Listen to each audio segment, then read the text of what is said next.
Hello বন্ধুরা, তোমরা সবাই কেমন আছো? আশা করি ভালো আছো, আর আমিও আগের থেকে একটু ভালো আছি।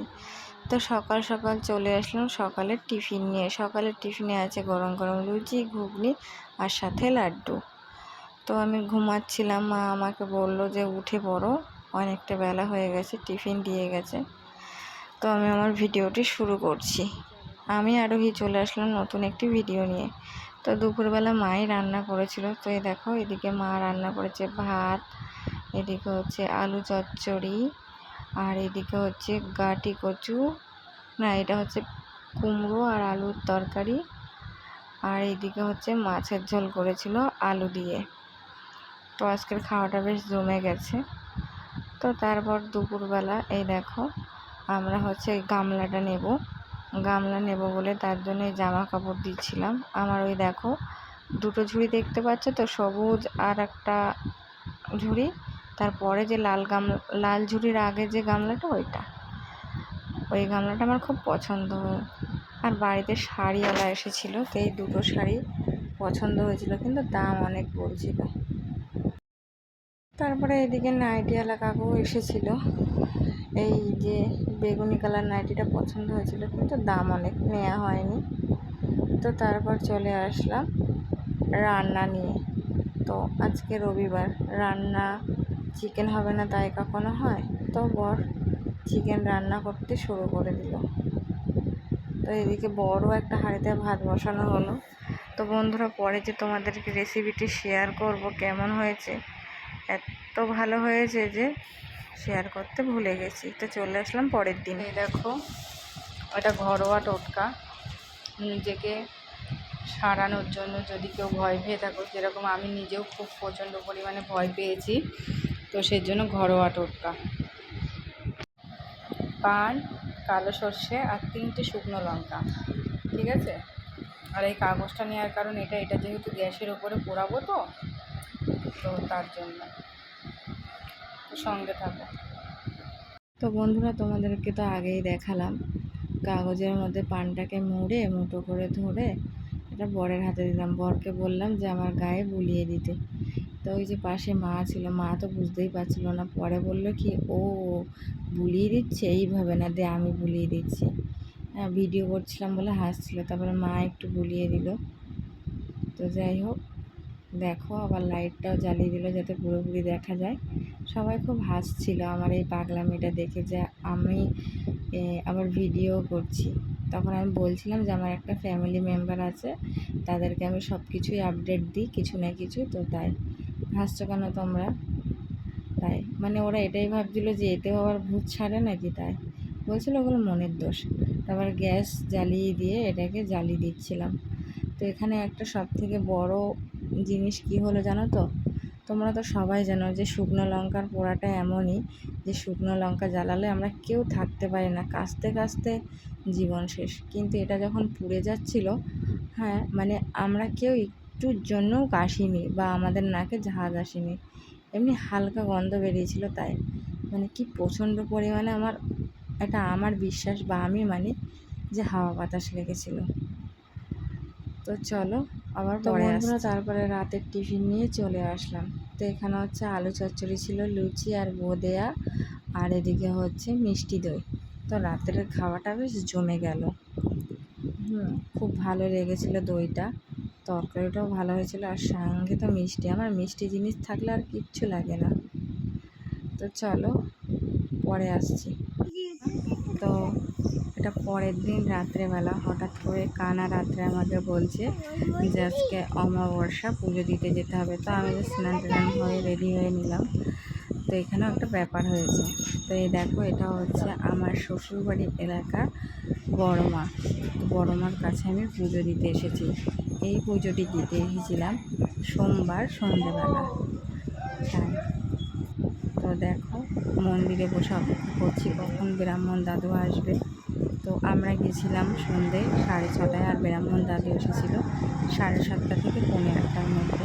তো কতক্ষণ বসেছিলাম, তো অপেক্ষা করছিলাম, কিন্তু অপেক্ষার ফল যে এত ভালো হবে বন্ধু জানা ছিল না। সত্যিই মা সাথে আছে, তো ভালো লাগছিল না। শাশুড়ি মার সঙ্গে একটা সেলফি তুলে নিলাম।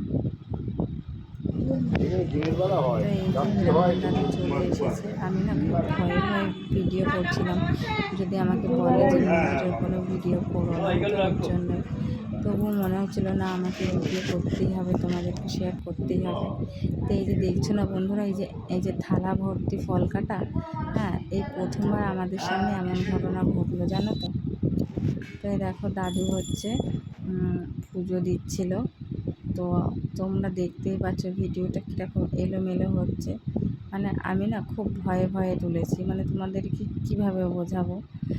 তো আমার সাথে যে ঘটনাটা ঘটেছে, ঘটনাটা হচ্ছে এটাই ঘটেছে যে আমরা যে ফলগুলো নিয়ে গেছিলাম ওই ফলটাই কেটে মাকে দেয়া হয়েছে। তারপরে হচ্ছে আমি নিজে হাতে মায়ের ফল কেটেছি। আমি জানি না যে মা আমাকে অপেক্ষা করাচ্ছিল এই কারণে যে আমি নিজের হাতে ফল কাটবো, সেটাই মাকে নিবেদন করা হবে। তো তারপরে দেখো দাদু এখানে মন্ত্র পড়ছে।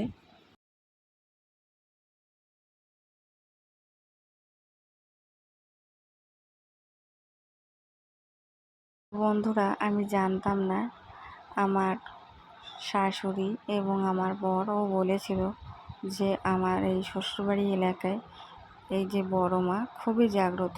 বড় মার কাছে এসে মনের কথা বললে সেই মনস্কামনা পূর্ণ হয়।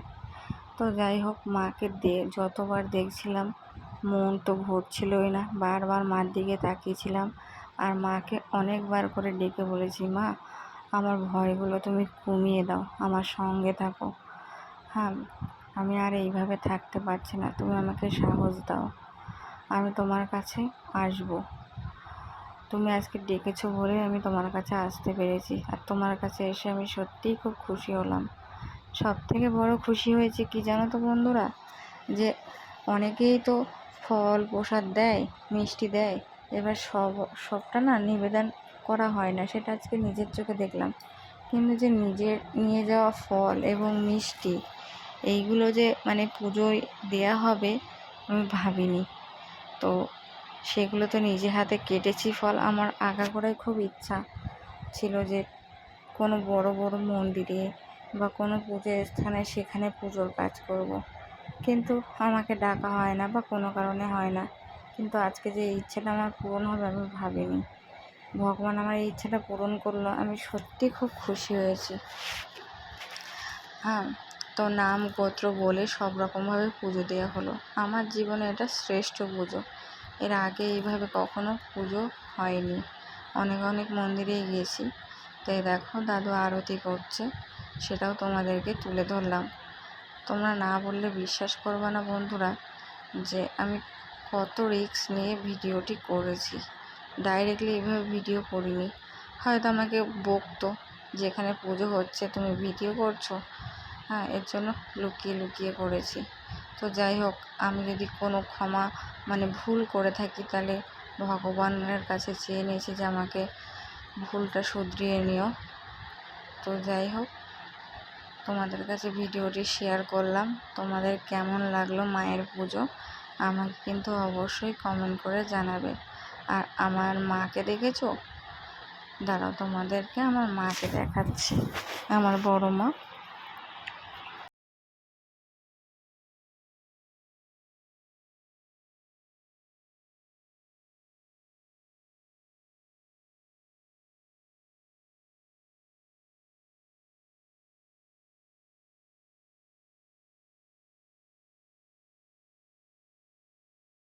বন্ধুরা, আমি মন্দিরের ভেতরে ছিলাম, মানে দাদুর একটু পাশে ছিলাম। তারপরে একটু বাইরে বেরিয়ে এসে ভিডিও করার জন্য বাইরে আসলাম। তোমাদেরকে দেখালাম এখানে যেরকম এক এক করে আরতি করে, ফুল নিয়ে, কখনো বা জল শঙ্খ নিয়ে, আরও অনেক কিছুই আছে, সেগুলো নিয়ে আরতি করছিল। তো তারপরে হচ্ছে একজন দাদা এসে মাকে পুজোর দিনে পঞ্চপ্রদীপ উপহার দিল। তো সেটাই এই দিদিভাইটি সাজাচ্ছে। সাথে আমার শাশুড়ি মাও একটু হেল্প করে দিল, সেটাই তোমাদেরকে দেখাবো। তো পঞ্চপ্রদীপটি সত্যিই খুব সুন্দর হয়েছে। দাঁড়াও, তোমাদেরকে একটু পরে দেখাচ্ছি। তো তার আগে দেখে নাও দাদু কি সুন্দরভাবে পুজো করছে। তো এই দাদুটি অনেক বছর আগে ধরেই এই মন্দিরে পুজো করে। তো আমি প্রথমবার দেখলাম যে মানে এর আগে দাদুকে দেখিনি, এমনি নাম শুনেছি।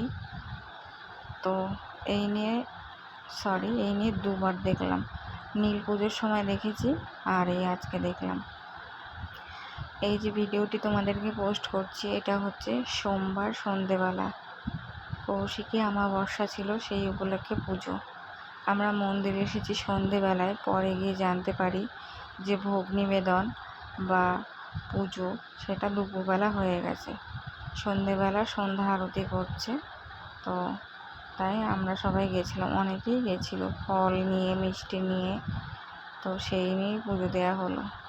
আমার সবথেকে বেশি দুটো কারণে আনন্দ হচ্ছে। এক, আমি অপেক্ষা করে নিজে হাতে ফল কেটে মাকে দিতে পেরেছি। আর দুই, আমাদের এই ফল প্রসাদ কাটা হয়েছে আর মিষ্টি দিয়ে পুজো দেওয়া হয়েছে, মানে আমরা যারা যারা ওখানে ছিলাম।